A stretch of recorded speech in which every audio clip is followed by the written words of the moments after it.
India is $10 trillion economy in making.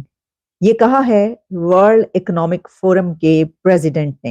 है कि दुनिया के मुख्तलिफ ममालिक चाहते हैं कि वो यूपीआई को इस्तेमाल करें, अपनी पूरी कंट्री में लॉन्च करें और ट्रांजैक्शन यूपीआई इस्तेमाल करते हुए करें। और उन्होंने कहा कि जो टेक्नोलॉजी है वो हार्ड पावर में अब उसकी एक बड़ी वैल्यू है और ये एक नया एरिया है कंपटीशन का।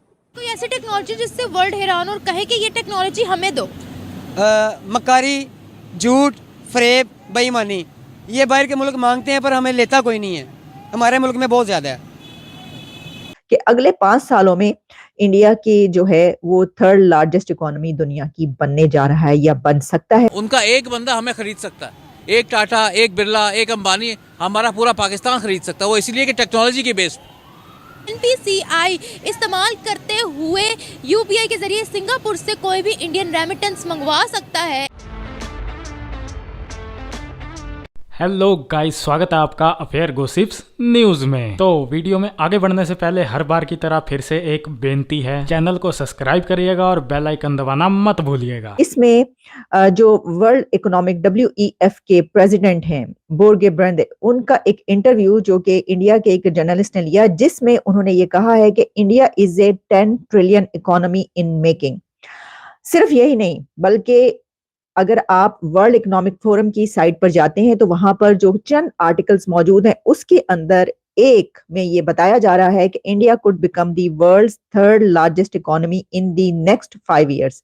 कि अगले 5 सालों में इंडिया की जो है वो थर्ड लार्जेस्ट इकोनॉमी दुनिया की बनने जा रहा है या बन सकता है। हेयर्स हाउ, उसमें सारी बातें बताई गई हैं कैसे बन सकता है, क्या क्या कुछ हो रहा है।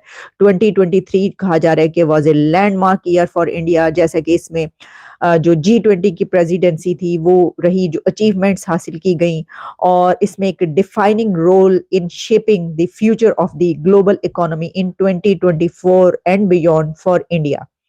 ये बात इसके अंदर की गई है और भी बहुत ज्यादा डिटेल्स हैं, सब पर हम बात करने बैठेंगे तो हम उसको कंप्लीट नहीं कर पाएंगे। लेकिन देखिए अब हो क्या रहा है कि वर्ल्ड इकोनॉमिक फोरम का प्रेसिडेंट ये कह रहा है कि इंडिया की जो इकोनॉमी है वो इकोनॉमी है कि जो $10 ट्रिलियन इकोनॉमी बनने जा रही है, और वहीं पर ये बताया जा रहा है कि थर्ड लार्जेस्ट इकोनॉमी जो है नेक्स्ट 5 years में इंडिया बन जाएगा। तो आप इंडिया देख लो यार, आप दूर मत जाओ। आप हम लोग के मुकाबले खाली वाघा बॉर्डर तक रहते हैं। हम लोग अपनी आकड़ उनको दिखाते हैं कि देखो हम जी आकड़ के बैठे हुए हैं।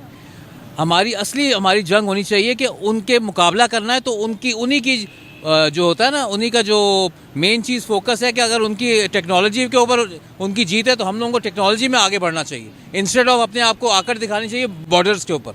This is the worst thing. अच्छा सर, आपने बात की है भारत की, तो मैं आपको बताती चलूँ उनका एक ऐसा निज़ाम है ट्रांजैक्शंस का यूपीआई कि वो सिंगापुर से कोई भी वहाँ से रेमिटेंस मंगवा सकता है अपना भारत का जो है वो यूपीआई इस्तेमाल करते हुए। तो ये एक बहुत बड़ी बात है। वही तो बता रहा हूँ आप। और हम लोग तो अगर हम लोग कोई बाहर से लोग रेमिटेंस भेजते हैं तो वो भी एहसान कर रहे हैं कि देखो जी हम रेमिटेंस भेज रहे हैं, हम पाकिस्तान को बचा रहे हैं।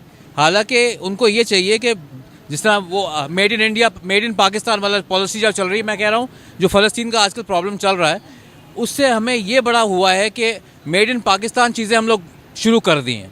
आप तुर्की को देख लें, Turkey is going on just like that. Social media से आप तो यूट्यूबर हैं, आपको चाहिए कि इस चीज़ को पॉजिटिव लें और support all the positive things including the Palestine problems. अभी अगर हम बात करें, क्या हमारी कोई ऐसी ऐप है जिससे हम बाहर के मुल्क से रेमिटेंसेस अपने ही ऐप को इस्तेमाल करते हुए मंगवाएं? हैं, लेकिन हमारा मसला ये है कि हम जब एक चीज़ बनाते हैं ना तो जो दूसरे चोर होते हैं ना वो हैक करने के लिए उसकी एक्सपर्टीज बन जाती है। ये बहुत बड़ा इशू हमारे में इशू है ना उसको हैकिंग के लिए। अब क्योंकि वो निकलता हैकिंग का वहीं से है, उसी स्टाफ ने एक उसका एंटीडोट बना देना है। मेरी बात समझ रहे हैं? तो ये हमारे लिए बदकिस्मती है कि हमारे जो है ना हमारी कमज़ोरियाँ हमारे सामने आ जाती हैं। ये बड़ा मसला। बाकी सर वो अभी अगर हम वर्ल्ड की बात करते हैं, उनको डिजिटल भारत क्यों बोला जा रहा है? उनको डिजिटल भारत, देखें डिजिटल भारत इसलिए बोला जा रहा है, मैं आपको एक चीज़ बता रहा हूँ, डिजिटल भारत इसलिए बोला जा रहा है कि उनकी हर चीज़ आप ये देखो कि हम लोग तो उनसे मुकाबला कर ही नहीं सकते।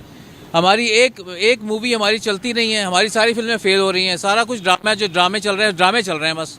वो भी इसलिए चल रहे हैं कि यूट्यूब पे जितने सब्सक्राइबर हैं वो देखेंगे, वो यूट्यूब पे देखते हैं, इसकी कामयाबी है। अदरवाइज़ इंडिया में डिजिटल की उनकी जीत इसलिए है कि एक एक फिल्म 5-5 हज़ार करोड़ पे कमा रही है। हम उनका एक इंडस्ट्री हमारा मान नहीं है, उनका एक बंदा हमें खरीद सकता है, एक टाटा, एक बिरला, एक अंबानी हमारा पूरा पाकिस्तान खरीद सकता है। वो इसलिए कि टेक्नोलॉजी के बेस पे। नो डाउट टेक्नोलॉजी में तो वो बहुत आगे, उन्होंने वर्क किया और सबसे बड़ी बात मेड इन इंडिया की। उन्होंने मेड इन इंडिया का पॉलिसी किया, उसी तरह हमें मेड इन पाकिस्तान की पॉलिसी करनी चाहिए। तो दोस्तों आज की वीडियो में इतना ही, मिलते हैं ऐसे ही किसी नेक्स्ट वीडियो में, तब तक के लिए पीस आउट एंड जय हिंद।